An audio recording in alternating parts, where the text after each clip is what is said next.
The Enchanted April by Elizabeth von Arnim. Chapter 1. It began in a woman's club in London on a February afternoon, an uncomfortable club and a miserable afternoon, when Mrs. Wilkins, who had come down from Hampstead to shop and had lunched at her club, took up the Times from the table in the smoking-room, and running her listless eye down the agony column saw this: To those who appreciate wisteria and sunshine, small medieval Italian castle on the shores of the Mediterranean, to be let furnished for the month of April. Necessary servants remain. Z. Box 1000, The Times. That was its conception. Yet, as in the case of many another, the conceiver was unaware of it at the moment. So entirely unaware was Mrs. Wilkins that her April for that year had then and there been settled for her, that she dropped the newspaper with a gesture that was both irritated and resigned, and went over to the window and stared drearily out at the dripping street. Not for her were medieval castles, even those that are specially described as small. Not for her the shores in April of the Mediterranean, and the wisteria and sunshine. Such delights were only for the rich. Yet the advertisement had been addressed to persons who appreciate these things, so that it had been, anyhow, addressed too to her, for she certainly appreciated them, more than anybody knew, more than she had ever told. But she was poor. In the whole world she possessed of her very own only £90, saved from year to year, put by carefully, pound by pound, out of her dress allowance. She had scraped this sum together at the suggestion of her husband as a shield and refuge against a rainy day. Her dress allowance, given her by her father, was £100 a year, so that Mrs. Wilkins' clothes were what her husband, urging her to save, called modest and becoming, and her acquaintance to each other, when they spoke of her at all, which was seldom, for she was very negligible, called a perfect sight. Mr. Wilkins, a solicitor, encouraged thrift, except that branch of it which got into his food. He did not call that thrift. He called it bad housekeeping. But for the thrift which, like moth, penetrated into Mrs. Wilkins' clothes and spoilt them, he had much praise. You never know, he said, when there will be a rainy day, and you may be very glad to find you have a nest egg. Indeed, we both may. Looking out of the club window into Shaftesbury Avenue, hers was an economical club, but convenient for Hampstead, where she lived, and for Shoolbred's, where she shopped. Mrs. Wilkins, having stood there some time very drearily, her mind's eye on the Mediterranean in April and the wisteria, and the enviable opportunities of the rich, while her bodily eye watched the really extremely horrible sooty rain falling steadily on the hurrying umbrellas and splashing omnibuses, suddenly wondered whether perhaps this was not the rainy day Mellersh was Mr. Wilkins, had so often encouraged her to prepare for, and whether to get out of such a climate and into the small medieval castle wasn't perhaps what Providence had all along intended her to do with her savings. Part of her savings, of course, perhaps quite a small part. The castle, being medieval, might also be dilapidated, and dilapidations were surely cheap. She wouldn't in the least mind a few of them, because you didn't pay for dilapidations which were already there. On the contrary, by reducing the price you had to pay, they really paid you. But what nonsense to think of it. She turned away from the window with the same gesture of mingled irritation and resignation with which she had laid down the Times, and crossed the room towards the door with the intention of getting her mackintosh and umbrella and fighting her way into one of the overcrowded omnibuses and going to Shoolbred's on the way home and buying some soles for Mellersh's dinner. Mellersh was difficult with fish and liked only soles, except salmon, when she beheld Mrs. Arbuthnot, a woman she knew by sight as also living in Hampstead and belonging to the club, sitting at the table in the middle of the room on which the newspapers and magazines were kept, absorbed in her turn in the first page of the Times. Mrs. Wilkins had never yet spoken to Mrs. Arbuthnot, who belonged to one of the various church sets, and who analysed, classified, divided, and registered the poor, whereas she and Mellersh, when they did go out, went to the parties of impressionist painters, of whom in Hampstead there are many. Mellersh had a sister who had married one of them and lived up on the heath, and because of this alliance Mrs. Wilkins was drawn into a circle which was highly unnatural to her, and she had learned to dread pictures. She had to say things about them, and she didn't know what to say. She used to murmur, "Marvellous," and feel that it was not enough. But nobody minded. Nobody listened. Nobody took any notice of Mrs. Wilkins. She was the kind of person who is not noticed at parties. Her clothes, infested by thrift, made her practically invisible. Her face was non-arresting. Her conversation was reluctant. She was shy. And if one's clothes and face and conversation are all negligible, thought Mrs. Wilkins, who recognized her disabilities, what at parties is there left of one? Also, she was always with Wilkins, that clean-shaven, fine-looking man, who gave a party merely by coming to it a great air. Wilkins was very respectable. He was known to be highly thought of by his senior partners. His sister's circle admired him. He pronounced adequately intelligent judgments on art and artists. He was pithy. He was prudent. He never said a word too much, nor, on the other hand, did he ever say a word too little. He produced the impression of keeping copies of everything he said, and he was so obviously reliable that it often happened that people who met him at these parties became discontented with their own solicitors, and after a period of restlessness extricated themselves and went to Wilkins. Naturally, Mrs. Wilkins was blotted out. She, said his sister, with something herself of the judicial, the digested, and the final in her manner, should stay at home. But Wilkins could not leave his wife at home. He was a family solicitor, and all such have wives and show them. With his in the week he went to parties, and with his on Sundays he went to church.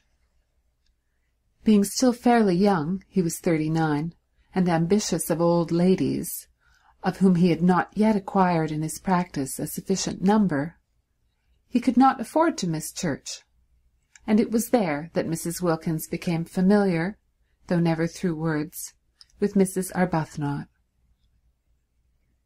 She saw her marshalling the children of the poor into pews. She would come in at the head of the procession from the Sunday school exactly 5 minutes before the choir, and get her boys and girls neatly fitted into their allotted seats, and down on their little knees in their preliminary prayer, and up again on their feet, just as to the swelling organ the vestry door opened and the choir and clergy, big with the litanies and commandments they were presently to roll out, emerged. She had a sad face, yet she was evidently efficient. The combination used to make Mrs. Wilkins wonder, for she had been told by Mellersh on days when she had only been able to get place, that if one were efficient one wouldn't be depressed, and that if one does one's job well, one becomes automatically bright and brisk. About Mrs. Arbuthnot there was nothing bright and brisk, though much in her way with the Sunday school children that was automatic. But when Mrs. Wilkins, turning from the window, caught sight of her in the club, she was not being automatic at all, but was looking fixedly at one portion of the first page of the Times, holding the paper quite still, her eyes not moving. She was just staring, and her face, as usual, was the face of a patient and disappointed Madonna. Mrs. Wilkins watched her a minute, trying to screw up courage to speak to her. She wanted to ask her if she'd seen the advertisement. She did not know why she wanted to ask her this, but she wanted to. How stupid not to be able to speak to her. She looked so kind. She looked so unhappy. Why couldn't two unhappy people refresh each other on their way through this dusty business of life by a little talk, real, natural talk, about what they felt, what they would have liked, what they still tried to hope? And she could not help thinking that Mrs. Arbuthnot, too, was reading that very same advertisement. Her eyes were on the very part of the paper. Was she, too, picturing what it would be like? The colour, the fragrance, the light, the soft lapping of the sea among little hot rocks. Colour, fragrance, light, sea. Instead of Shaftesbury Avenue and the wet omnibuses, and the fish department at Shoolbred's, and the tube to Hampstead, and dinner, and tomorrow the same, and the day after the same, and always the same. Suddenly Mrs. Wilkins found herself leaning across the table. "Are you reading about the medieval castle and the wisteria?" she heard herself asking. Naturally, Mrs. Arbuthnot was surprised, but she was not half so much surprised as Mrs. Wilkins was at herself for asking. Mrs. Arbuthnot had not yet, to her knowledge, set eyes on the shabby, lank, loosely put-together figure sitting opposite her, with its small freckled face and big grey eyes almost disappearing under a smashed-down wet-weather hat. And she gazed at her a moment without answering.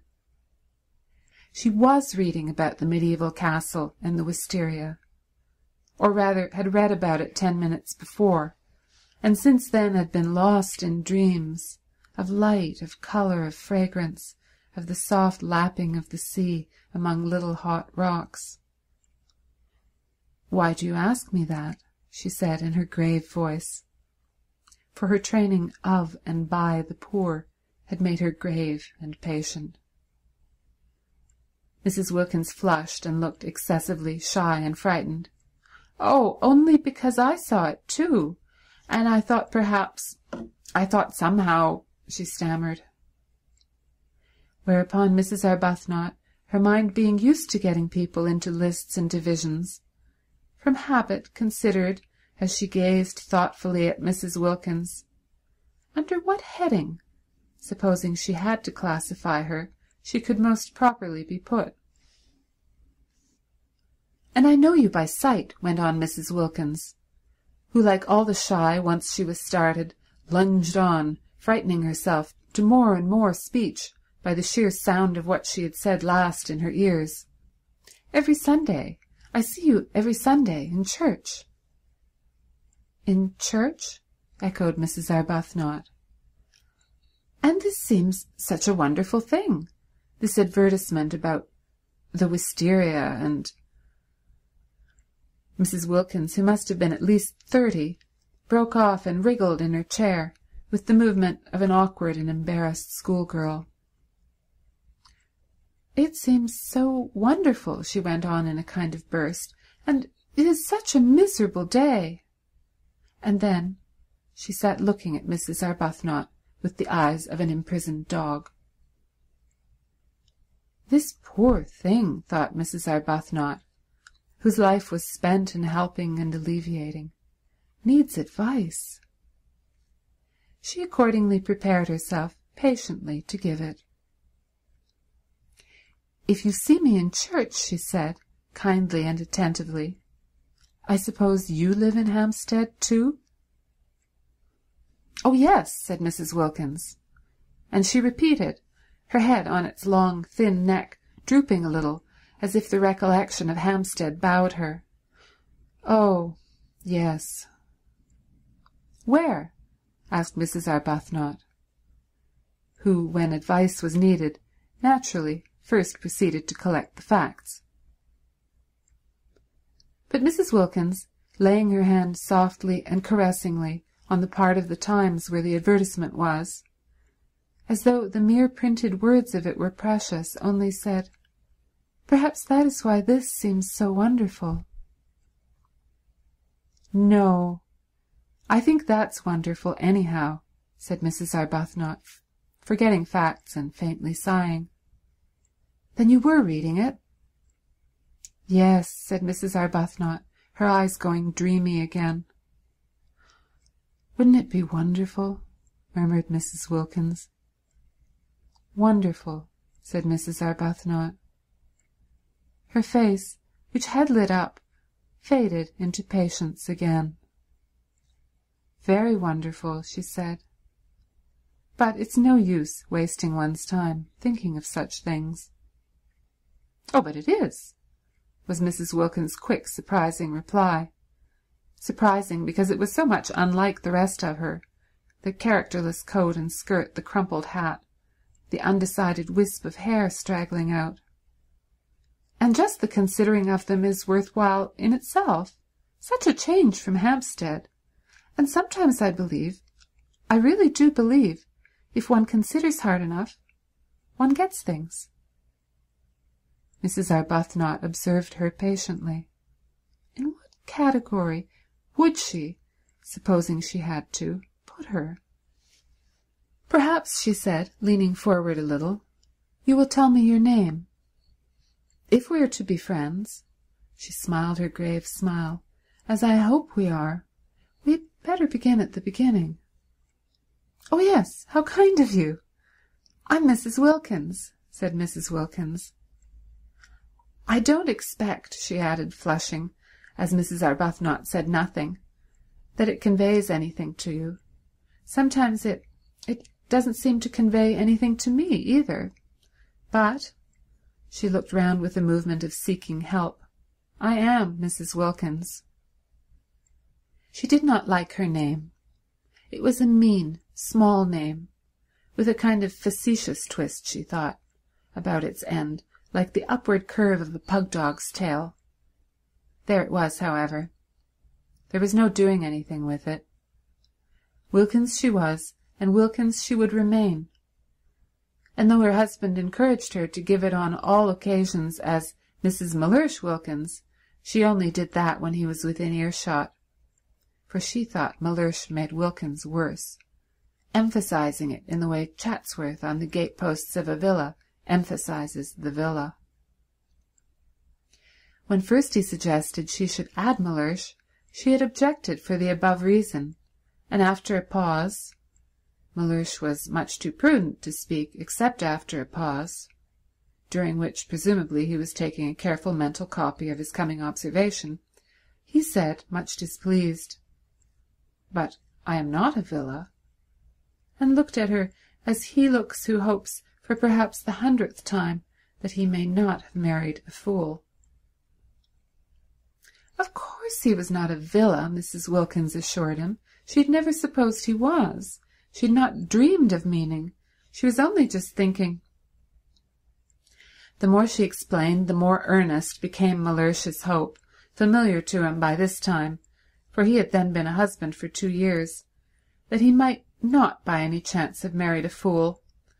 And they had a prolonged quarrel, if that can be called a quarrel which is conducted with dignified silence on one side and earnest apology on the other, as to whether or no Mrs. Wilkins had intended to suggest that Mr. Wilkins was a villa. I believe, she had thought when it was at last over, it took a long while, that anybody would quarrel about anything when they've not left off being together for a single day for 2 whole years. What we both need is a holiday. My husband, went on Mrs. Wilkins to Mrs. Arbuthnot, trying to throw some light on herself, is a solicitor. She cast about for something she could say elucidatory of Mellersh, and found he's very handsome. Well, said Mrs. Arbuthnot kindly, that must be a great pleasure to you. Why? Asked Mrs. Wilkins. Because, said Mrs. Arbuthnot, a little taken aback, for constant intercourse with the poor had accustomed her to have her pronouncements accepted without question. Because beauty, handsomeness, is a gift like any other, and if it is properly used— She trailed off into silence. Mrs. Wilkins' great grey eyes were fixed on her, and it seemed suddenly to Mrs. Arbuthnot that perhaps she was becoming crystallized into a habit of exposition, and of exposition after the manner of nursemaids, through having an audience that couldn't but agree, that would be afraid if it wished to interrupt, that didn't know, that was, in fact, at her mercy. But Mrs. Wilkins was not listening, for just then, absurd as it seemed, a picture had flashed across her brain, and there were 2 figures in it, sitting together under a great trailing wisteria that stretched across the branches of a tree she didn't know, and it was herself and Mrs. Arbuthnot. She saw them. She saw them. And behind them, bright in sunshine, were old grey walls, the medieval castle. She saw it. They were there. She therefore stared at Mrs. Arbuthnot and did not hear a word she said. And Mrs. Arbuthnot stared too at Mrs. Wilkins, arrested by the expression on her face, which was swept by the excitement of what she saw, and was as luminous and tremulous under it as water in sunlight when it is ruffled by a gust of wind. At this moment, if she had been at a party, Mrs. Wilkins would have been looked at with interest. They stared at each other, Mrs. Arbuthnot surprised, inquiringly, Mrs. Wilkins with the eyes of someone who has had a revelation. Of course. That was how it could be done. She herself, she by herself, couldn't afford it, and wouldn't be able, even if she could afford it, to go there all alone.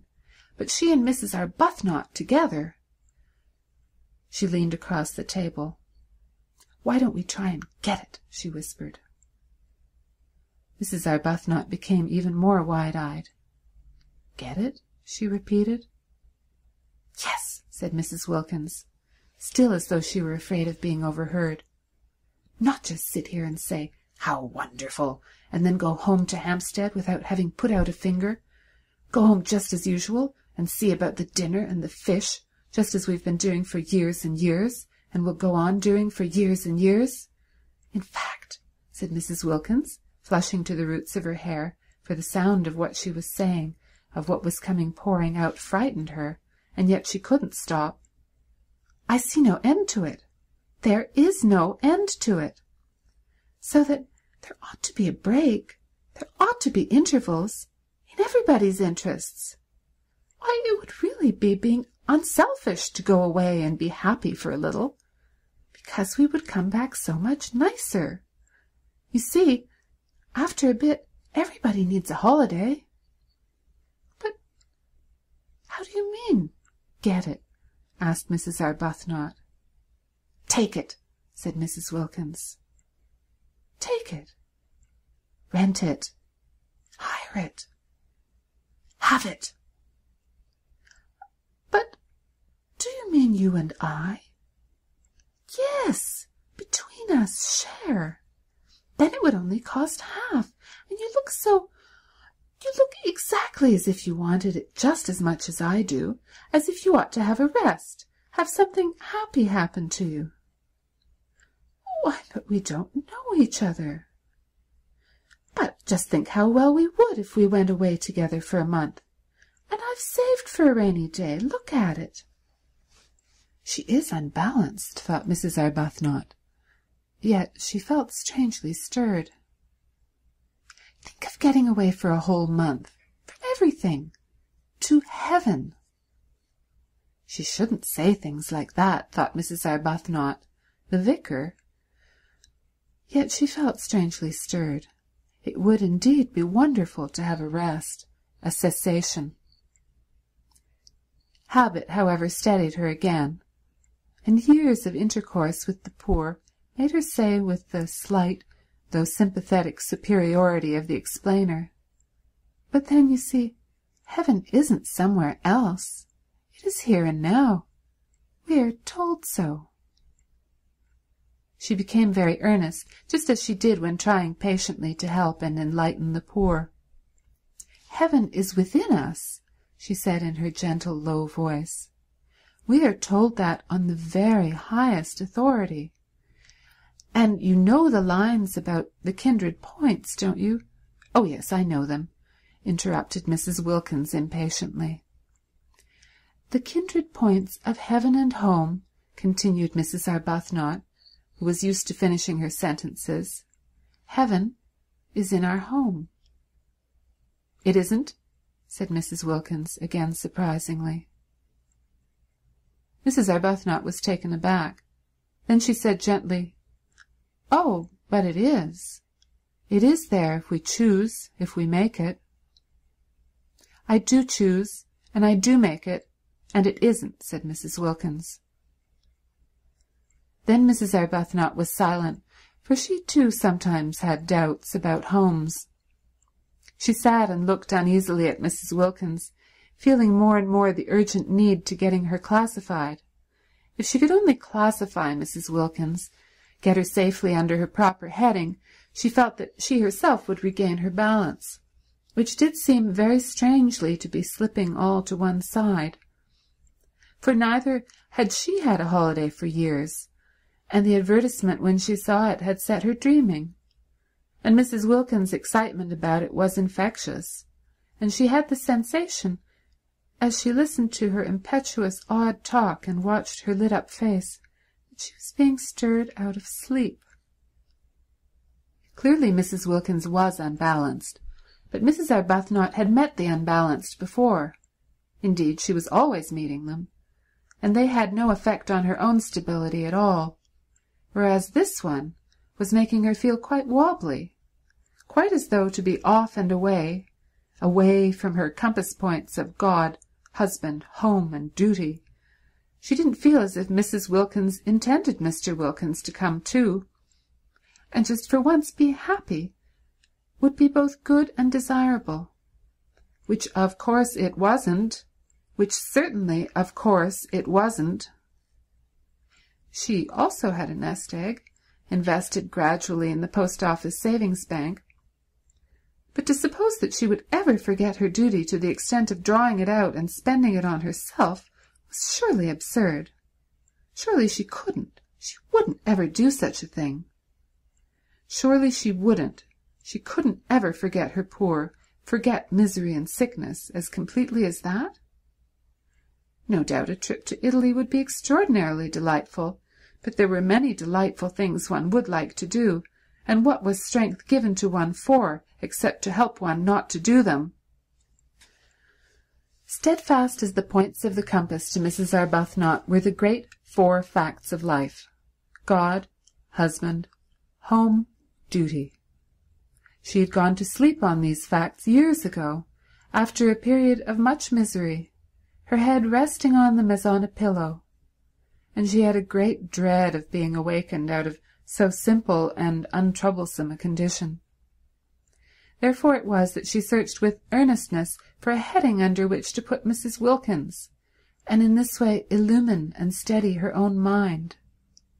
And sitting there, looking at her uneasily after her last remark, and feeling herself becoming more and more unbalanced and infected, she decided pro tem, as the vicar said at meetings, to put her under the heading Nerves.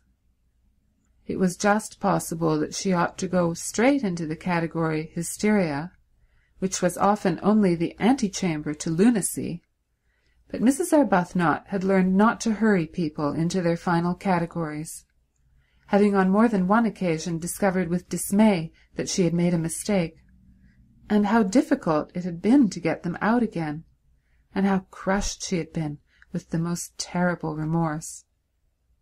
Yes, nerves. Probably she had no regular work for others, thought Mrs. Arbuthnot, no work that would take her outside herself. Evidently she was rudderless, blown about by gusts, by impulses. Nerves was almost certainly her category, or would be quite soon if no one helped her. Poor little thing, thought Mrs. Arbuthnot, her own balance returning hand in hand with her compassion, and unable because of the table to see the length of Mrs. Wilkins's legs. All she saw was her small, eager, shy face, and her thin shoulders, and the look of childish longing in her eyes for something that she was sure was going to make her happy. No, such things didn't make people happy, such fleeting things. Mrs. Arbuthnot had learned in her long life with Frederick, he was her husband, and she had married him at 20 and was not 33, where alone true joys are to be found. They are to be found, she now knew, only in daily, in hourly living for others. They are to be found only— hadn't she over and over again taken her disappointments and discouragements there and come away comforted? At the feet of God. Frederick had been the kind of husband whose wife betakes herself early to the feet of God. From him to them had been a short, though painful, step. It seemed short to her in retrospect, but it had really taken the whole of the first year of their marriage, and every inch of the way had been a struggle, and every inch of it was stained, she felt at the time, with her heart's blood. All that was over now. She had long since found peace. And Frederick, from her passionately loved bridegroom, from her worshipped young husband, had become second only to God on her list of duties and forbearances. There he hung, the second in importance, a bloodless thing bled white by her prayers. For years she had been able to be happy only by forgetting happiness. She wanted to stay like that. She wanted to shut out everything that would remind her of beautiful things, that might set her off again, long, desiring. "I'd like so much to be friends," she said earnestly. "Won't you come and see me, or let me come to you sometimes? Whenever you feel as if you wanted to talk. I'll give you my address," she searched in her handbag, "and then you won't forget." And she found a card and held it out. Mrs. Wilkins ignored the card. "It's so funny," said Mrs. Wilkins, just as if she had not heard her. "But I see us both, you and me, this April in the medieval castle." Mrs. Arbuthnot relapsed into uneasiness. "Do you?" she said, making an effort to stay balanced under the visionary gaze of the shining grey eyes. "Do you?" "Don't you ever see things in a kind of flash before they happen?" asked Mrs. Wilkins. "Never," said Mrs. Arbuthnot. She tried to smile. She tried to smile the sympathetic yet wise and tolerant smile with which she was accustomed to listen to the necessarily biased and incomplete view of the poor. She didn't succeed. The smile trembled out. "Of course," she said in a low voice, almost as if she were afraid the vicar and the savings bank were listening, "it would be most beautiful, most beautiful." "Even if it were wrong," said Mrs. Wilkins, "it would only be for a month." "That," began Mrs. Arbuthnot, quite clear as to the reprehensibleness of such a point of view, but Mrs. Wilkins stopped her before she could finish. "Anyhow," said Mrs. Wilkins, stopping her. "I'm sure it's wrong to go on being good for too long till one gets miserable. And I can see you've been good for years and years, because you look so unhappy." Mrs. Arbuthnot opened her mouth to protest. "And I've done nothing but duties, things for other people, ever since I was a girl, and I don't believe anybody loves me a bit the better. And I long for something else. Was she going to cry? Mrs. Arbuthnot became acutely uncomfortable and sympathetic. She hoped she wasn't going to cry. Not there. Not in that unfriendly room with strangers coming and going. But Mrs. Wilkins, after tugging agitatedly at a handkerchief that wouldn't come out of her pocket, did succeed at last in merely apparently blowing her nose with it, and then, blinking her eyes very quickly once or twice, looked at Mrs. Arbuthnot with a quivering air of half-humble, half-frightened apology, and smiled. "Will you believe," she whispered, trying to steady her mouth, evidently dreadfully ashamed of herself, "that I've never spoken to anyone before in my life like this? I can't think. I simply don't know what has come over me." "It's the advertisement," said Mrs. Arbuthnot, nodding gravely. "Yes," said Mrs. Wilkins, dabbing furtively at her eyes. "And us both being so," she blew her nose again a little, "miserable." End of chapter 1.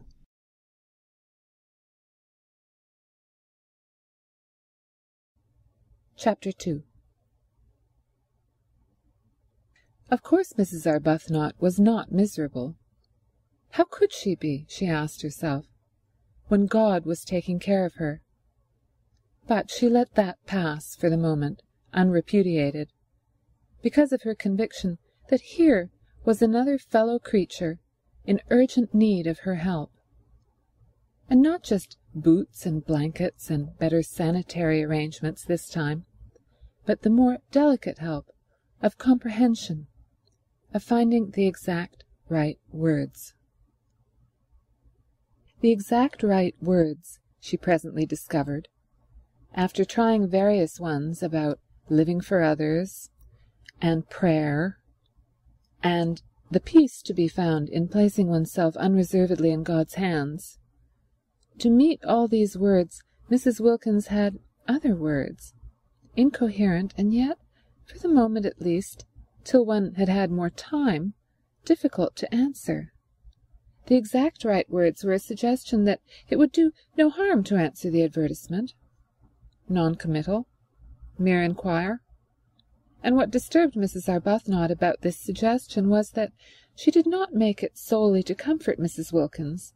She made it because of her own strange longing for the medieval castle.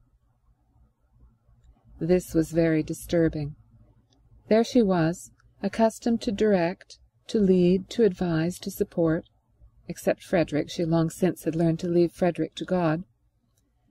Being led herself, being influenced and thrown off her feet by just an advertisement, by just an incoherent stranger. It was indeed disturbing. She failed to understand her sudden longing for what was, after all, self-indulgence, when for years no such desire had entered her heart. "There's no harm in simply asking," she said in a low voice, as if the vicar and the savings bank and all her waiting and dependent poor were listening and condemning. "It isn't as if it committed us to anything," said Mrs. Wilkins, also in a low voice, but her voice shook. They got up simultaneously. Mrs. Arbuthnot had a sensation of surprise that Mrs. Wilkins should be so tall, and went to a writing-table, and Mrs. Arbuthnot wrote to Z, Box 1000, The Times, for particulars. She asked for all particulars, but the only one they really wanted was the one about the rent. They both felt that it was Mrs. Arbuthnot who ought to write the letter and do the business part. Not only was she used to organizing and being practical, but she also was older and certainly calmer. and she herself had no doubt, too, that she was wiser. Neither had Mrs. Wilkins any doubt of this. The very way Mrs. Arbuthnot parted her hair suggested a great calm that could only proceed from wisdom. But if she was wiser, older, and calmer, Mrs. Arbuthnot's new friend nevertheless seemed to her to be the one who impelled. Incoherent, she yet impelled. She appeared to have, apart from her need of help, an upsetting kind of character. She had a curious infectiousness. She led one on. And the way her unsteady mind leaped at conclusions, wrong ones, of course, witness the one that she, Mrs. Arbuthnot, was miserable, the way she leaped at conclusions was disconcerting. Whatever she was, however, and whatever her unsteadiness, Mrs. Arbuthnot found herself sharing her excitement and her longing, and when the letter had been posted in the letter box in the hall, and actually was beyond getting back again, both she and Mrs. Wilkins felt the same sense of guilt. "It only shows," said Mrs. Wilkins in a whisper, as they turned away from the letter box, "how immaculately good we've been all our lives. The first time we do anything our husbands don't know about, we feel guilty." "I'm afraid I can't say I've been immaculately good," gently protested Mrs. Arbuthnot, a little uncomfortable at this fresh example of successful leaping at conclusions, for she had not said a word about her feeling of guilt. "Oh, but I'm sure you have. I see you being good, and that's why you're not happy." She shouldn't say things like that, thought Mrs. Arbuthnot. I must try and help her not to. Aloud she said gravely, "I don't know why you insist that I'm not happy. When you know me better, I think you'll find that I am. And I'm sure you don't mean really that goodness, if one could attain it, makes one unhappy." "Yes, I do," said Mrs. Wilkins. "Our sort of goodness does. We have attained it, and we are unhappy. There are miserable sorts of goodness, and happy sorts. The sort we'll have at the medieval castle, for instance, is the happy sort." "That is, supposing we go there," said Mrs. Arbuthnot restrainingly. She felt that Mrs. Wilkins needed holding on to. "After all, we've only written just to ask. Anybody may do that." "I think it quite likely we shall find the conditions impossible. And even if they were not, probably by tomorrow we shall not want to go." "I see us there," was Mrs. Wilkins's answer to that. All this was very unbalancing. Mrs. Arbuthnot, as she presently splashed through the dripping streets on her way to a meeting she was to speak at, was in an unusually disturbed condition of mind. She had, she hoped, shown herself very calm to Mrs. Wilkins, very practical and sober, concealing her own excitement. But she was really extraordinarily moved, and she felt happy, and she felt guilty, and she felt afraid, and she had all the feelings, though this she did not know, of a woman who has come away from a secret meeting with her lover. That indeed was what she looked like when she arrived late on her platform. She, the open-browed, looked almost furtive as her eyes fell on the staring wooden faces, waiting to hear her try and persuade them to contribute to the alleviation of the urgent needs of the Hampstead poor, each one convinced that they needed contributions themselves. She looked as though she were hiding something discreditable but delightful. Certainly her customary clear expression of candour was not there, and its place was taken by a kind of suppressed and frightened pleasedness, which would have led a more worldly-minded audience to the instant conviction of recent and probably impassioned love-making. Beauty, beauty, beauty. The words kept ringing in her ears as she stood on the platform talking of sad things to the sparsely attended meeting. She had never been to Italy. Was that really what her nest egg was to be spent on after all? Though she couldn't approve of the way Mrs. Wilkins was introducing the idea of predestination into her immediate future, just as if she had no choice, just as if to struggle or even to reflect were useless, it yet influenced her. Mrs. Wilkins' eyes had been the eyes of a seer. Some people were like that, Mrs. Arbuthnot knew, and if Mrs. Wilkins had actually seen her at the medieval castle, it did seem probable that struggling would be a waste of time. Still, to spend her nest egg on self-indulgence. The origin of the egg had been corrupt, but she had at least supposed its end was to be creditable. Was she to deflect it from its intended destination, which alone had appeared to justify her keeping it, and spend it on giving herself pleasure?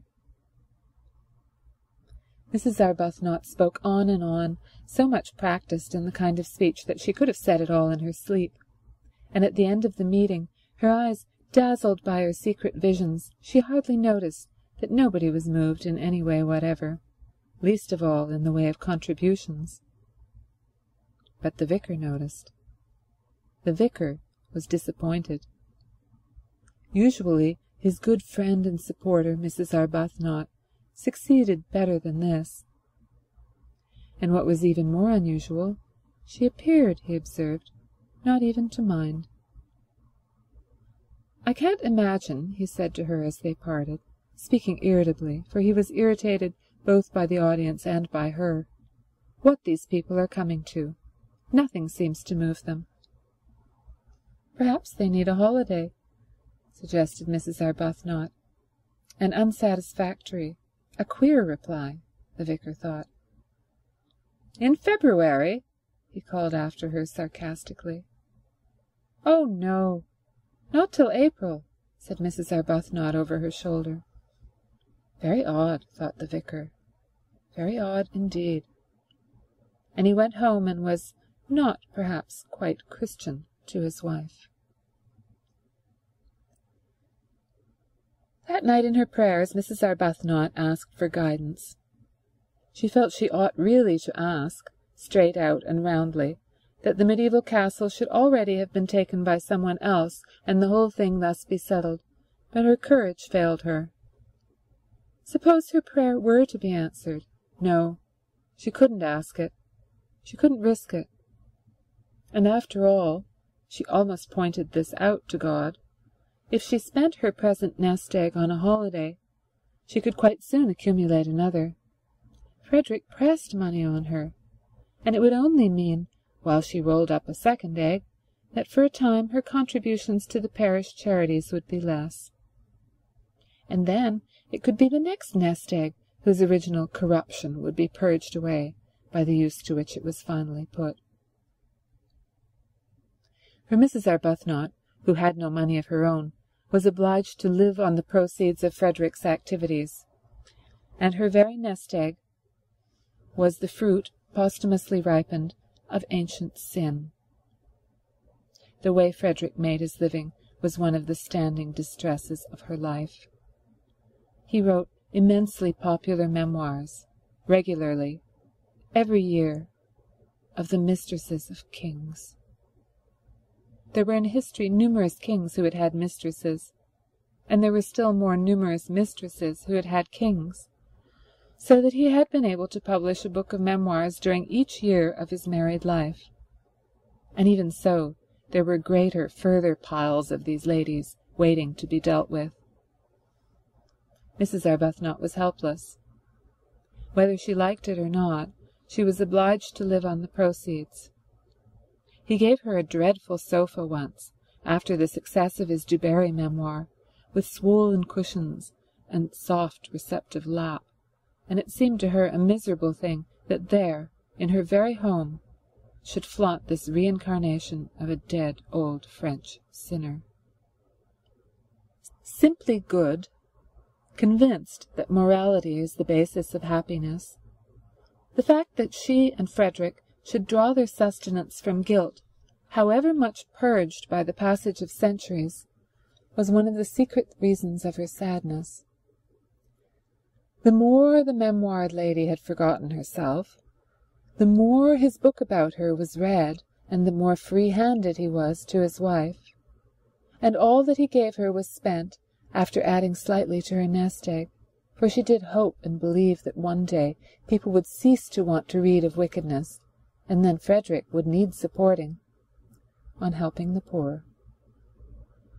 The parish flourished because, to take a handful at random, of the ill behaviour of the ladies of Dubarry, Montespan, Pompadour, Ninon de l'Enclos, and even of learned Maintenon, the poor were the filter through which the money was passed, to come out, Mrs. Arbuthnot hoped, purified. She could do no more. She had tried in days gone by to think the situation out, to discover the exact right course for her to take, but had found it, as she had found Frederick, too difficult, and had left it, as she had left Frederick, to God. Nothing of this money was spent on her house or dress. Those remained, except for the great soft sofa, austere. It was the poor who profited. Their very boots were stout with sins. But how difficult it had been. Mrs. Arbuthnot, groping for guidance, prayed about it to exhaustion. Ought she perhaps to refuse to touch the money? To avoid it as she would have avoided the sins which were its source? But then, what about the parish's boots? She asked the vicar what he thought, and through much delicate language, evasive and cautious, it did finally appear that he was for the boots. At least she had persuaded Frederick when first he began his terrible, successful career. He only began it after their marriage. When she married him, he had been a blameless official attached to the library of the British Museum. To publish the memoirs under another name, so that she was not publicly branded. Hampstead read the books with glee and had no idea that their writer lived in its midst. Frederick was almost unknown, even by sight, in Hampstead. He never went to any of its gatherings. Whatever it was he did in the way of recreation was done in London. But he never spoke of what he did or whom he saw. He might have been perfectly friendless for any mention he ever made of friends to his wife. Only the vicar knew where the money for the parish came from, and he regarded it, he told Mrs. Arbuthnot, as a matter of honour not to mention it. And at least her little house was not haunted by the loose-lived ladies, for Frederick did his work away from home. He had 2 rooms near the British Museum, which was the scene of his exhumations, and there he went every morning, and he came back long after his wife was asleep. Sometimes he did not come back at all. Sometimes she did not see him for several days together. Then he would suddenly appear at breakfast, having let himself in with his latchkey the night before, very jovial and good-natured and free-handed, and glad, if she would allow him to give her something, a well-fed man, contented with the world, a jolly, full-blooded, satisfied man. And she was always gentle, and anxious that his coffee should be as he liked it. He seemed very happy. Life, she often thought, however much one tabulated, was yet a mystery. There were always some people it was impossible to place. Frederick was one of them. He didn't seem to bear the remotest resemblance to the original Frederick. He didn't seem to have the least need of any of the things he used to say were so important and beautiful: love, home, complete communion of thoughts, complete immersion in each other's interests. After those early painful attempts to hold him up to the point from which they had hand in hand so splendidly started, attempts in which she herself had got terribly hurt, and the Frederick she supposed she had married was mangled out of recognition, she hung him up finally by her bedside as the chief subject of her prayers, and left him, except for those, entirely to God. She had loved Frederick too deeply to be able now to do anything but pray for him. He had no idea that he never went out of the house without her blessing going with him too, hovering, like a little echo of finished love, round that once dear head. She didn't dare think of him as he used to be, as he had seemed to her to be in those marvellous first days of their love-making, of their marriage. Her child had died. She had nothing, nobody of her own to lavish herself on. The poor became her children, and God the object of her love. What could be happier than such a life, she sometimes asked herself. But her face, and particularly her eyes, continued sad. Perhaps when we're old, perhaps when we are both quite old, she would think wistfully. End of Chapter 2. Chapter 3. The owner of the medieval castle was an Englishman, a Mr. Briggs, who was in London at the moment, and wrote that it had beds enough for 8 people, exclusive of servants, 3 sitting rooms, battlements, dungeons, and electric light. The rent was £60 for the month. The servants' wages were extra, and he wanted references.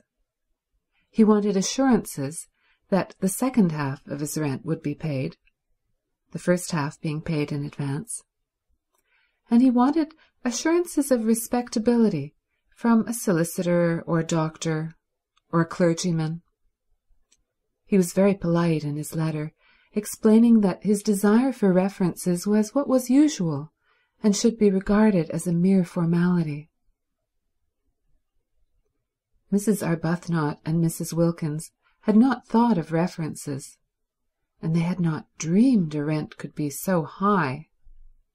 In their minds had floated sums like 3 guineas a week, or less, seeing that the place was small and old. £60 for a single month. It staggered them. Before Mrs. Arbuthnot's eyes rose up boots, endless vistas, all the stout boots that £60 would buy. And besides the rent, there would be the servants' wages, and the food, and the railway journeys out and home. While as for references, these did indeed seem a stumbling block. It did seem impossible to give any without making their plan more public than they had intended. They had both, even Mrs. Arbuthnot, lured for once away from perfect candour by the realization of the great saving of trouble and criticism an imperfect explanation would produce. They had both thought it would be a good plan to give out, each to her own circle, their circles being luckily distinct, that each was going to stay with a friend who had a house in Italy. It would be true as far as it went.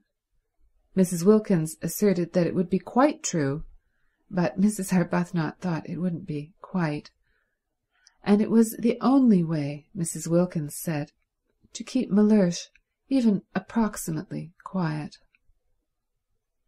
To spend any of her money just on the mere getting to Italy would cause him indignation. What he would say if he knew she was renting part of a medieval castle on her own account, Mrs. Wilkins preferred not to think. It would take him days to say it all, and this, although it was her very own money, and not a penny of it had ever been his. "But I expect," she said, "your husband is just the same. I expect all husbands are alike in the long run." Mrs. Arbuthnot said nothing, because her reason for not wanting Frederick to know was the exactly opposite one. Frederick would be only too pleased for her to go. He would not mind it in the very least. Indeed, he would hail such a manifestation of self-indulgence and worldliness with an amusement that would hurt, and urge her to have a good time and not to hurry home, with a crushing detachment. Far better, she thought, to be missed by Mellersh than to be sped by Frederick. To be missed, to be needed from whatever motive, was, she thought, better than the complete loneliness of not being missed or needed at all. She therefore said nothing, and allowed Mrs. Wilkins to leap at her conclusions unchecked. But they did, both of them, for a whole day, feel that the only thing to be done was to renounce the medieval castle, and it was in arriving at this bitter decision that they really realized how acute had been their longing for it. Then Mrs. Arbuthnot, whose mind was trained in the finding of ways out of difficulties, found a way out of the reference difficulty. And simultaneously Mrs. Wilkins had a vision revealing to her how to reduce the rent. Mrs. Arbuthnot's plan was simple and completely successful. She took the whole of the rent in person to the owner, drawing it out of her savings bank. Again she looked furtive and apologetic, as if the clerk must know the money was wanted for purposes of self-indulgence. And, going up with the 6 10-pound notes in her handbag to the address near the Brompton Oratory where the owner lived, presented them to him, waiving her right to pay only half.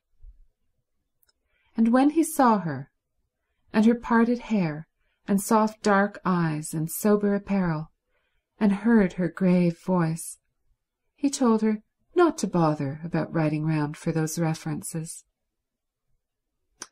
"It'll be all right," he said, scribbling a receipt for the rent. "Do sit down, won't you? Nasty day, isn't it? You'll find the old castle has lots of sunshine, whatever else it hasn't got. Husband going?" Mrs. Arbuthnot, unused to anything but candour, looked troubled at this question, and began to murmur inarticulately, and the owner at once concluded that she was a widow. A war one, of course, for other widows were old, and that he had been a fool not to guess it. "Oh, I'm sorry," he said, turning red right up to his fair hair. "I didn't mean— He ran his eye over the receipt he had written. "Yes, I think that's all right," he said, getting up and giving it to her. "Now," he added, taking the 6 notes she held out and smiling, for Mrs. Arbuthnot was agreeable to look at. "I'm richer and you're happier. I've got money and you've got San Salvatore. I wonder God is best." "I think you know," said Mrs. Arbuthnot with her sweet smile. He laughed and opened the door for her. It was a pity the interview was over. He would have liked to ask her to lunch with him.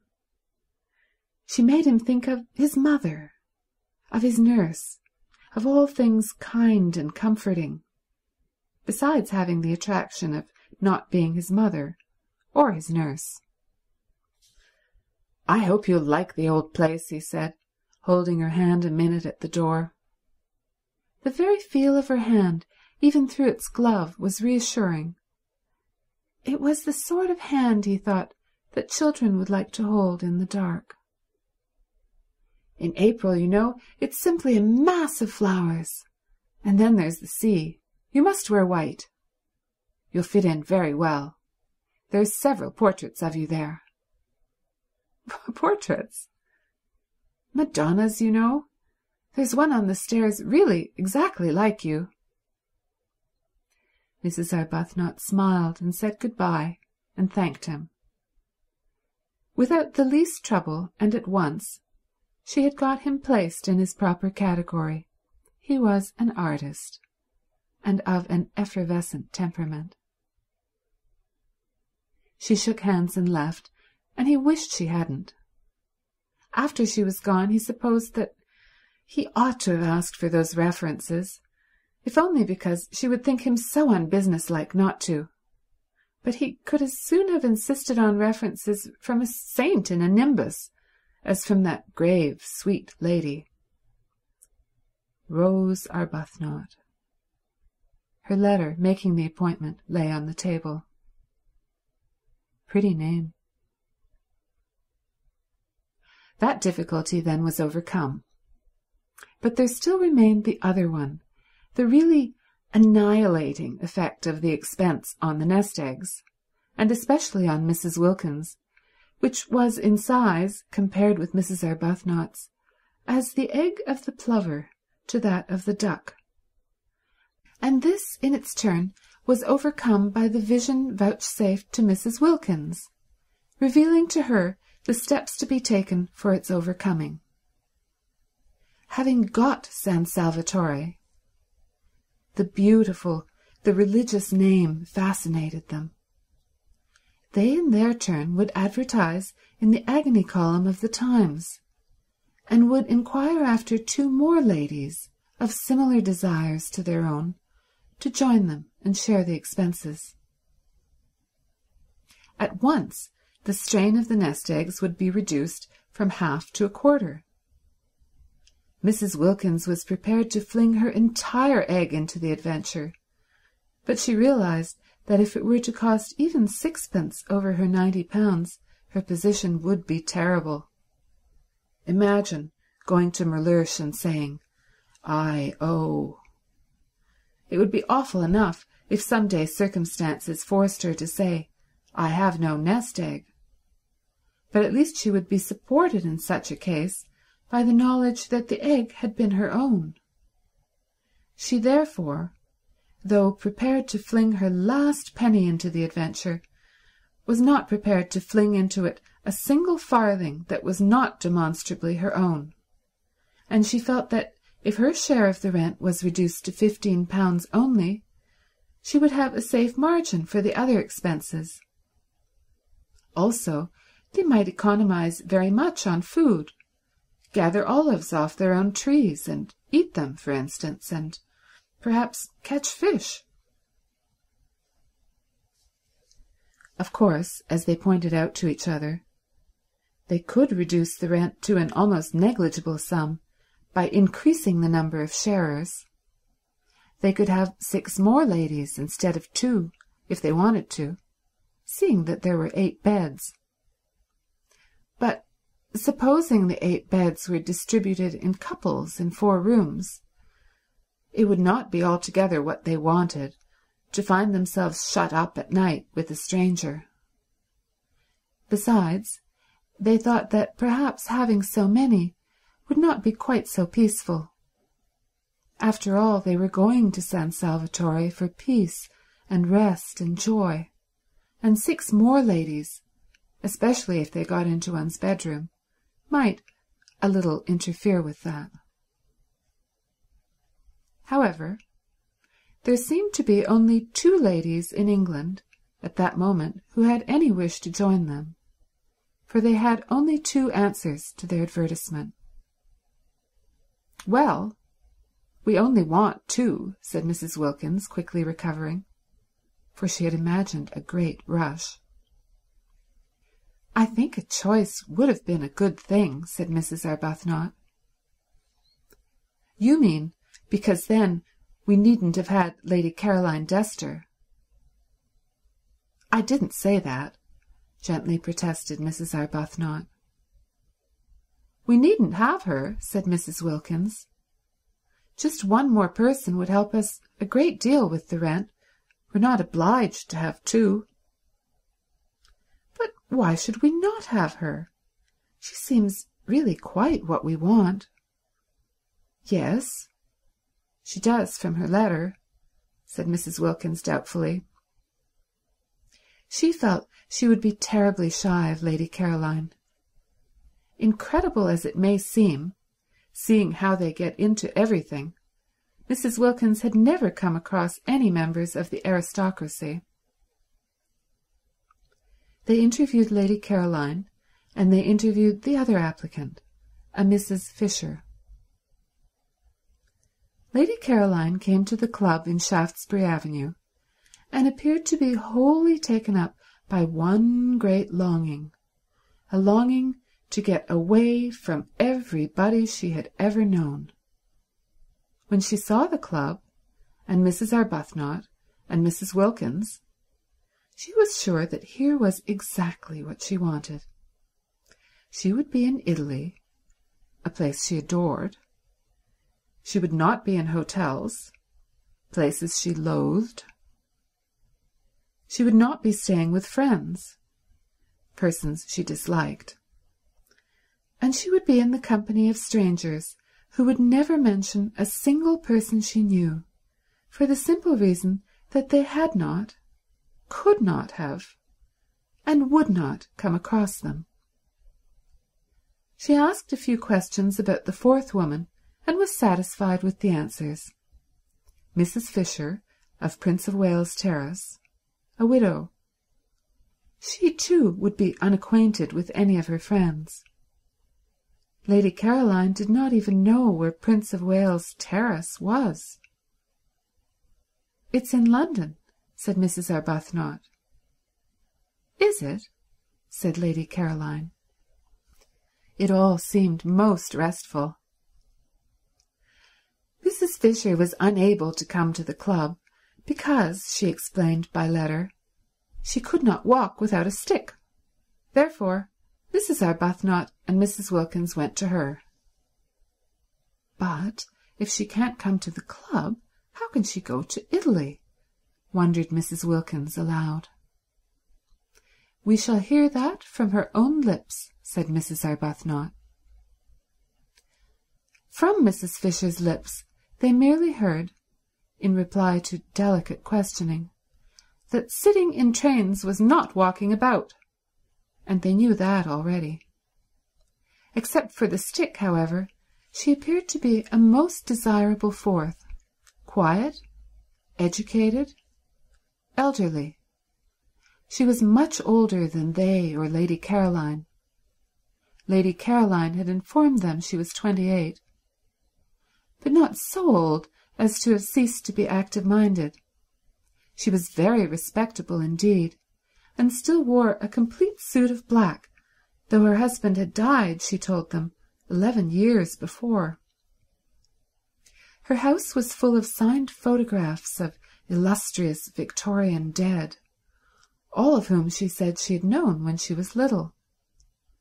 Her father had been an eminent critic, and in his house she had seen practically everybody who was anybody in letters and art.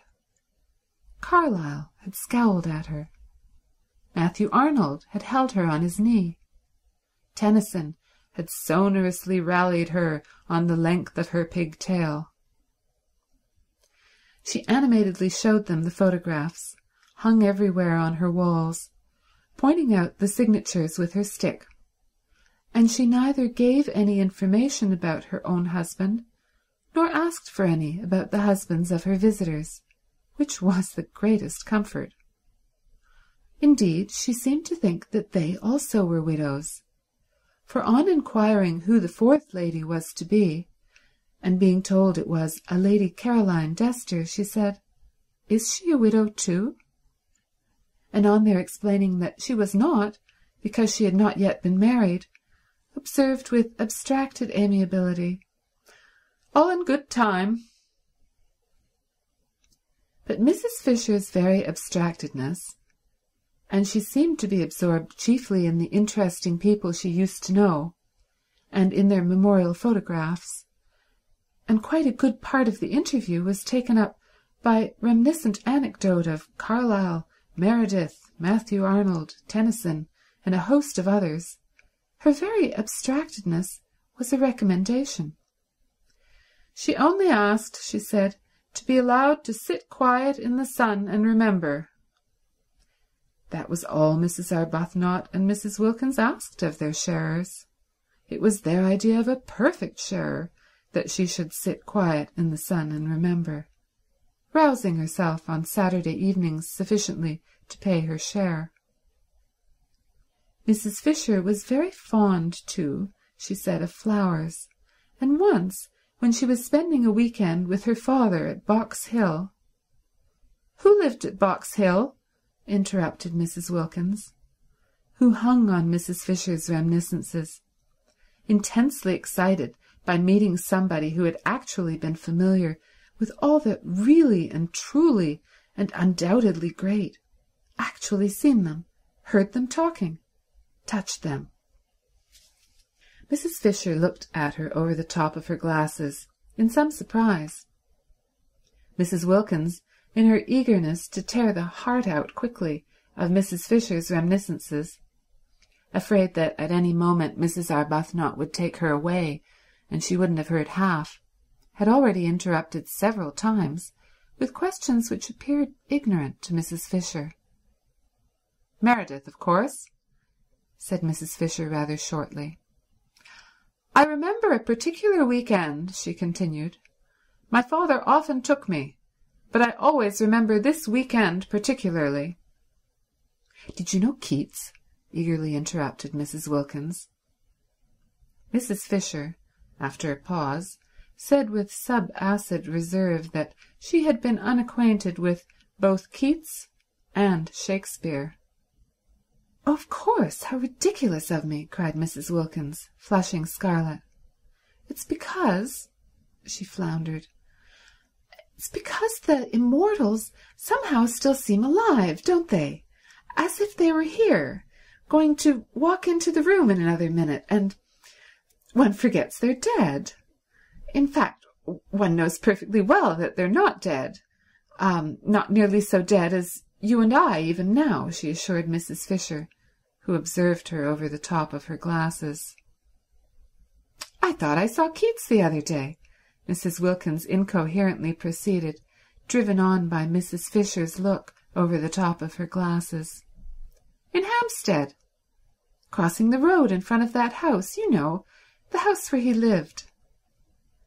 Mrs. Arbuthnot said they must be going. Mrs. Fisher did nothing to prevent them. "I really thought I saw him," protested Mrs. Wilkins, appealing for belief first to one and then to the other, while waves of colour passed over her face, and totally unable to stop because of Mrs. Fisher's glasses and the steady eyes looking at her over their tops. "I believe I did see him. He was dressed in a—" Even Mrs. Arbuthnot looked at her now, and in her gentlest voice said they would be late for lunch. It was at this point that Mrs. Fisher asked for references. She had no wish to find herself shut up for 4 weeks with somebody who saw things. It is true that there were 3 sitting rooms, besides the garden and the battlements at San Salvatore, so there would be opportunities of withdrawal from Mrs. Wilkins, but it would be disagreeable to Mrs. Fisher, for instance, if Mrs. Wilkins were suddenly to assert that she saw Mr. Fisher. Mr. Fisher was dead. Let him remain so. She had no wish to be told he was walking about the garden.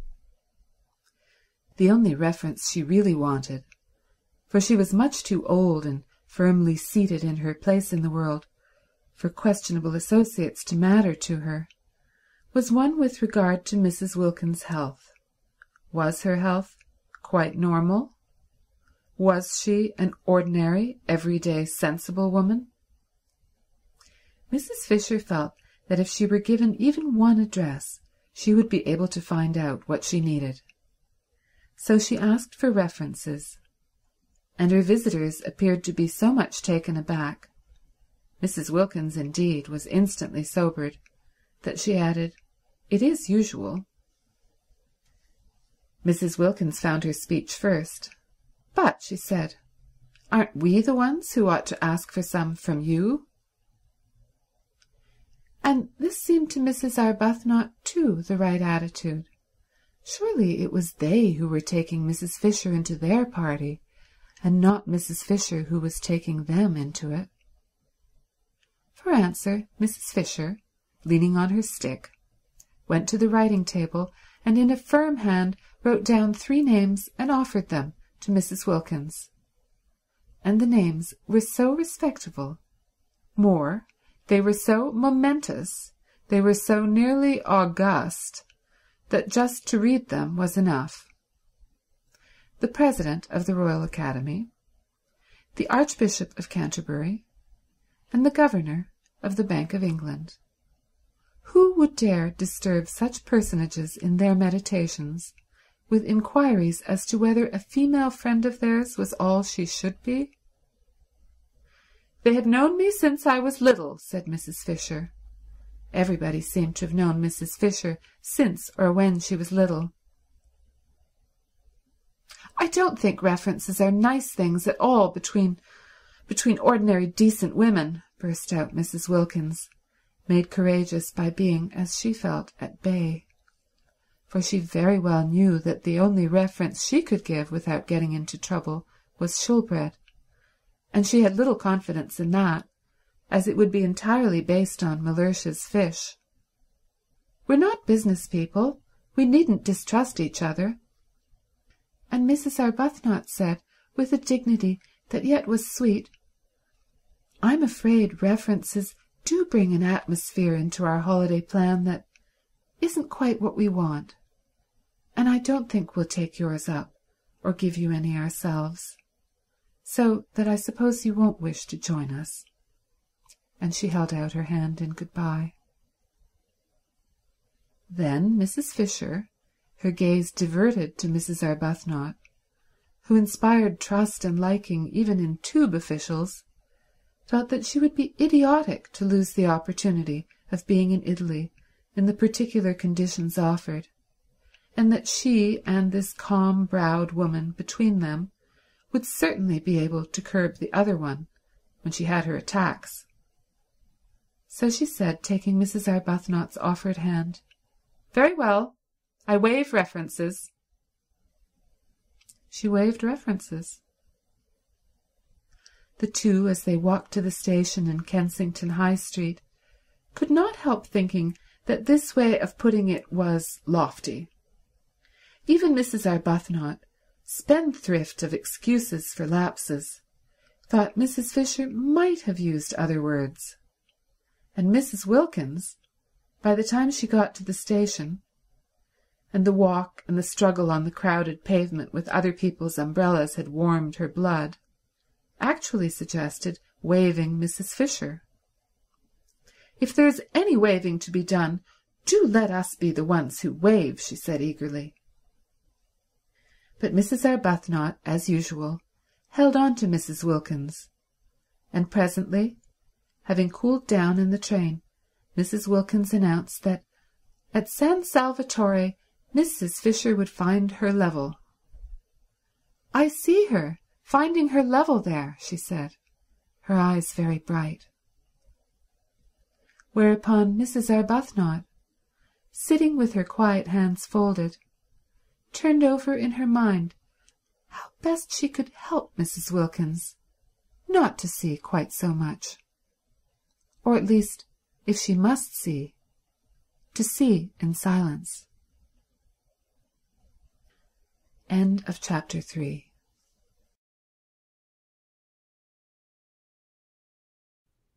Chapter 4. It had been arranged that Mrs. Arbuthnot and Mrs. Wilkins, travelling together, should arrive at San Salvatore on the evening of March 31st.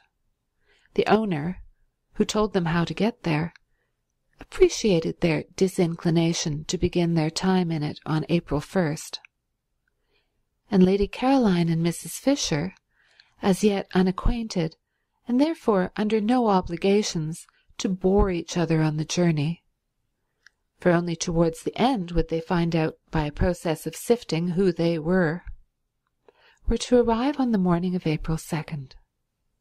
In this way everything would be got nicely ready for the two, who seemed, in spite of the equality of the sharing, yet to have something about them of guests. There were disagreeable incidents towards the end of March, when Mrs. Wilkins, her heart in her mouth, and her face a mixture of guilt, terror, and determination, told her husband that she had been invited to Italy, and he declined to believe it. Of course he declined to believe it. Nobody had ever invited his wife to Italy before. There was no precedent. He required proofs. The only proof was Mrs. Arbuthnot, and Mrs. Wilkins had produced her, but after what entreaties, what passionate persuading! Mrs. Arbuthnot had not imagined she would have to face Mr. Wilkins and say things to him that were short of the truth, and it brought home to her what she had for some time suspected, that she was slipping more and more away from God. Indeed, the whole of March was filled with unpleasant, anxious moments. It was an uneasy month. Mrs. Arbuthnot's conscience, made supersensitive by years of pampering, could not reconcile what she was doing with its own high standard of what was right. It gave her little peace. It nudged her at her prayers. It punctuated her entreaties for divine guidance with disconcerting questions such as, "Are you not a hypocrite? Do you really mean that? Would you not, frankly, be disappointed if that prayer were granted?" The prolonged wet, raw weather was on the side, too, of her conscience, producing far more sickness than usual among the poor. They had bronchitis, they had fevers. There was no end to the distress.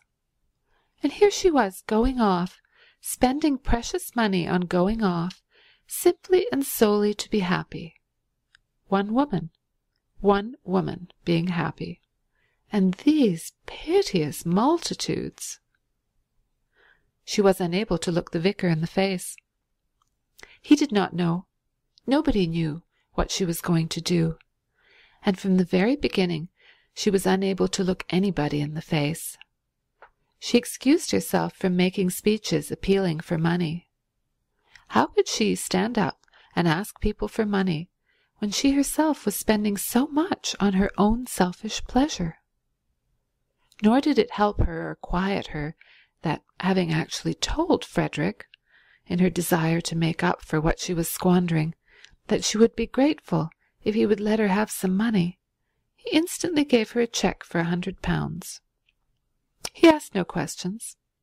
She was scarlet. He looked at her a moment and then looked away. It was a relief to Frederick that she should take some money. She gave it all immediately to the organization she worked with, and found herself more tangled in doubts than ever.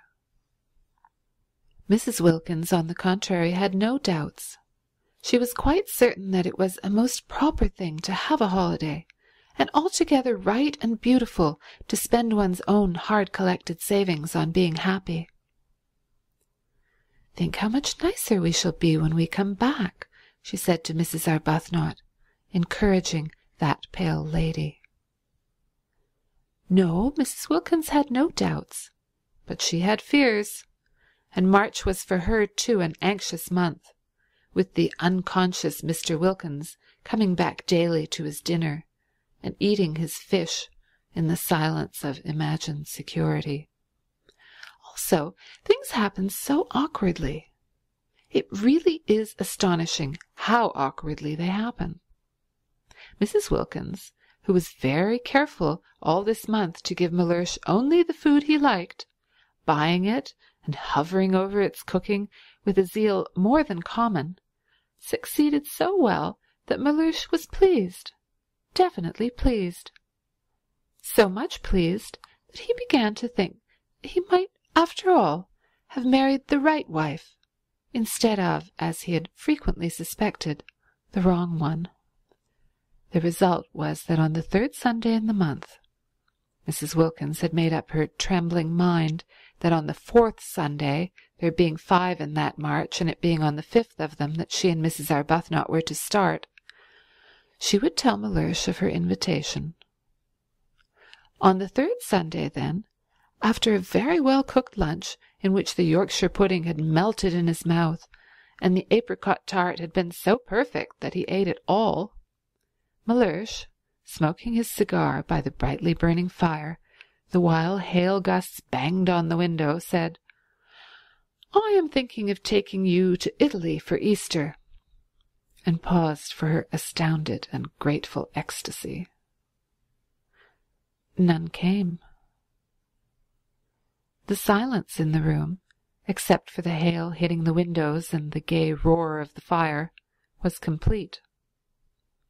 Mrs. Wilkins could not speak. She was dumbfounded.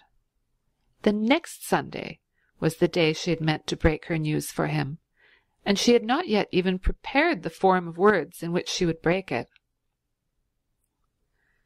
Mr. Wilkins, who had not been abroad since before the war, and was noticing with increasing disgust, as week followed week of wind and rain, the peculiar, persistent vileness of the weather, and slowly conceived a desire to get away from England for Easter. He was doing very well in his business. He could afford a trip. Switzerland was useless in April. There was a familiar sound about Easter in Italy. To Italy he would go, and as it would cause comment if he did not take his wife, take her he must. Besides, she would be useful. A second person was always useful in a country whose language one did not speak, for holding things, for waiting with the luggage. He had expected an explosion of gratitude and excitement. The absence of it was incredible. She could not, he concluded, have heard. Probably she was absorbed in some foolish daydream. It was regrettable how childish she remained. He turned his head. Their chairs were in front of the fire, and looked at her. She was staring straight into the fire, and it was no doubt the fire that made her face so red. "I am thinking," he repeated, raising his clear, cultivated voice and speaking with acerbity, for inattention at such a moment was deplorable, "of taking you to Italy for Easter. Did you not hear me?" Yes, she had heard him, and she had been wondering at the extraordinary coincidence, really most extraordinary. She was just going to tell him how she had been invited. A friend had invited her. Easter, too. Easter was in April, wasn't it? Her friend had a house there. In fact, Mrs. Wilkins, driven by terror, guilt, and surprise, had been more incoherent, if possible, than usual. It was a dreadful afternoon. Mellersh, profoundly indignant, besides having his intended treat coming back on him like a blessing to roost, cross-examined her with the utmost severity. He demanded that she refuse the invitation. He demanded that, since she had so outrageously accepted it without consulting him, she should write and cancel her acceptance. Finding himself up against an unsuspected, shocking rock of obstinacy in her, he then declined to believe she had been invited to Italy at all. He declined to believe in this Mrs. Arbuthnot, of whom till that moment he had never heard, and it was only when the gentle creature was brought round, with such difficulty, with such a desire on her part to throw the whole thing up rather than tell Mr. Wilkins less than the truth, and herself endorsed his wife's statements, that he was able to give them credence. He could not but believe Mrs. Arbuthnot. She produced the precise effect on him that she did on tube officials. She hardly needed to say anything, but that made no difference to her conscience, which knew and would not let her forget that she had given him an incomplete impression. "Do you," asked her conscience, "see any real difference between an incomplete impression and a completely stated lie?" "God sees none." The remainder of March was a confused bad dream. Both Mrs. Arbuthnot and Mrs. Wilkins were shattered. Try as they would not to, both felt extraordinarily guilty, and when on the morning of the 30th they did finally get off, there was no exhilaration about the departure, no holiday feeling at all. "We've been too good, much too good," Mrs. Wilkins kept on murmuring as they walked up and down the platform at Victoria, having arrived there an hour before they need have. "And that's why we feel as though we're doing wrong. We're browbeaten. We're not any longer real human beings. Real human beings aren't ever as good as we've been. Oh," she clenched her thin hands, "to think that we ought to be so happy now, here on the very station, actually starting, and we're not. And it's being spoiled for us, just simply because we've spoilt them. What have we done? What have we done, I should like to know?" she inquired of Mrs. Arbuthnot, patiently pacing, did not ask who she meant by them, because she knew. Mrs. Wilkins meant their husbands, persisting in her assumption that Frederick was as indignant as Mellersh over the departure of his wife, whereas Frederick did not even know his wife had gone. Mrs. Arbuthnot, always silent about him, had said nothing of this to Mrs. Wilkins. Frederick went too deep into her heart for her to talk about him. He was having an extra bout of work, finishing another of those dreadful books, and had been away practically continually the last few weeks, and was away when she left. Why should she tell him beforehand? Sure as she so miserably was that he would have no objection to anything she did, she merely wrote him a note and put it on the hall table, ready for him, if and when he should come home. She said she was going away for a month's holiday, as she needed a rest, and she had not had one for so long, and that Gladys, the efficient parlour-maid, had orders to see to his comforts. She did not say where she was going. There was no reason why she should. He would not be interested. He would not care. The day was wretched, blustering and wet. The crossing was atrocious, and they were very sick.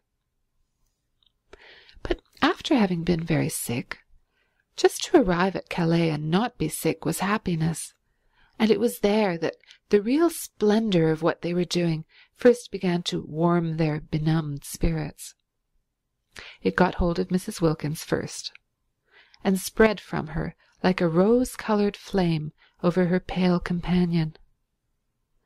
Mellersh at Calais, where they restored themselves with soles, because of Mrs. Wilkins' desire to eat a sole Mellersh wasn't having.